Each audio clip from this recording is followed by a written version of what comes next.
What's Miles from Blackfilmandtvcom TV? You're playing the one and only. Obviously, people have talked about your audition and all of that stuff. But what was the most challenging aspect for you in terms of getting the voice, the singing, or the acting part of it? It was being incredibly specific with all those technical things, and those having to be innate by the time that I was in front of the camera. But it all being about what was happening inside him. And so it had to be about his soul, you know, and it's a tricky thing to find the essence of a human being, you know, and so that was my thing every day, was this fascination with who is he when you strip away the icon or the caricature of him, and getting down to that, but then balancing all the meticulous study and trying to get as specific as possible with everything physical and vocal, you know. Not only playing the king, but you're working opposite a great man in Tom Hanks. Yeah, you know, and for a young career that you have, obviously you're learning under one of the best. What was that experience like? It was just the greatest time. He's just the best. Have you talked to him yet? Yeah, no, not yet. Yeah. Not yet. Oh, you're gonna have a great time. He's so funny and kind and open right from the beginning. He's so warm. So he sort of broke down the barriers because he's my hero. So suddenly now that can create a barrier, and he broke all that down and just was so real with me, and it allowed us to then get down to work and go, what is the relationship between these two men, you know, and we had the best time. You've now been on the set in the last few years with Brad and Leo and now Tom and now Baz.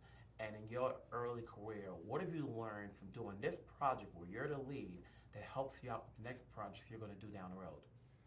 I think the big thing for me is my relationship to fear, because I never felt the type of fear and responsibility that I felt while doing this, and so I think it's the feeling of any of those moments when you have those questions of if you're enough, and are you in imposter syndrome, all those sorts of things, that those thoughts will, I guess, always be there, but it doesn't have to stop you from doing the things that you love. And I think that's a beautiful thing that Elvis gave to a lot of people, the sort of liberation of going against the grain in many ways, you know, and that's a gift he gave me.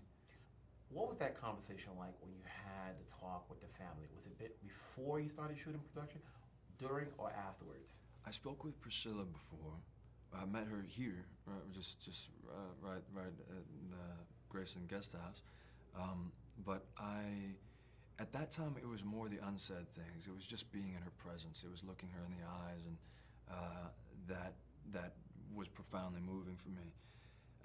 But now, I've been trying to articulate it, but I really can't. Like, what it meant to me last night, getting to meet Lisa Marie and just give her a big hug, and just, because it's that thing where I feel so much love for her and her family and for him, but I never actually met Lisa Marie.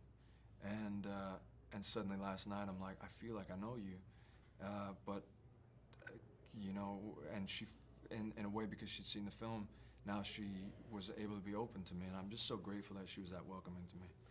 Before I let you go, if you had to sing one song off the cuff without any notes, which one would it be? I don't know. I think I've got "That's All Right, Mama" in my mind because we're in Sun right now. Yeah. Oh, you did a great job. Thank Congratulations. you, sir. Thank you.